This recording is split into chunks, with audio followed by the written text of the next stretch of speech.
Welcome back to our YouTube channel. അപ്പോൾ ഇന്ന് ഞാൻ വന്നിട്ടിരിക്കുന്ന ഒരു ഹോം മെയ്ഡ് റെസിപ്പി ആയിട്ടാണ്. അപ്പോൾ എന്ത് റെസിപ്പിയാണെന്ന് ചോദിച്ചു കഴിഞ്ഞാൽ നമ്മുടെ വീട്ടിൽ തന്നെ ഉണ്ടായൊരു വെജിറ്റബിൾ കൊണ്ടുണ്ടാക്കിയെന്നാണ്. ഇത് വെച്ച് ഉണ്ടാക്കാൻ പറ്റുമെന്ന് എനിക്കറിയത്തില്ല. ഞാൻ വേറെ ആരും ഒന്ന് ചെയ്തിട്ടുള്ളതായിട്ട് ഞാൻ കേട്ടിട്ടുമില്ല, ഞാൻ കണ്ടിട്ടുമില്ല. അപ്പം ഇത് എങ്ങനെയാണ് ചെയ്യേണ്ടതെന്നും എനിക്കറിയത്തില്ല. അപ്പം ഞാൻ എൻ്റേതായിട്ടുള്ള രീതി പരിശീലനം നടത്തിയാലോ എന്ന് ആലോചിക്കുകയാണ്. അപ്പോൾ നമുക്ക് വീഡിയോയിലോട്ട് പോയാലോ. നിത്യവേദനങ്ങ വെച്ചാണ് നമ്മളിന്ന് റെസിപ്പി ഉണ്ടാക്കാൻ പോകുന്നത്.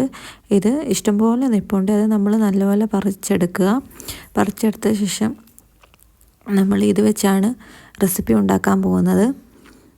ശേഷം നല്ലപോലെ വെള്ളത്തിൽ ഇട്ട് തിളപ്പിക്കുക. അതിനുശേഷം കടലമാവ്, മുളക് പൊടി, പെരുംജീരകപ്പൊടി ഇതെല്ലാം കൂടെ ഉപ്പും എല്ലാം കൂടി ഇട്ടിട്ട് ഇത് എണ്ണയ്ക്കകത്ത് വറുത്ത് കോരിയെടുക്കുക.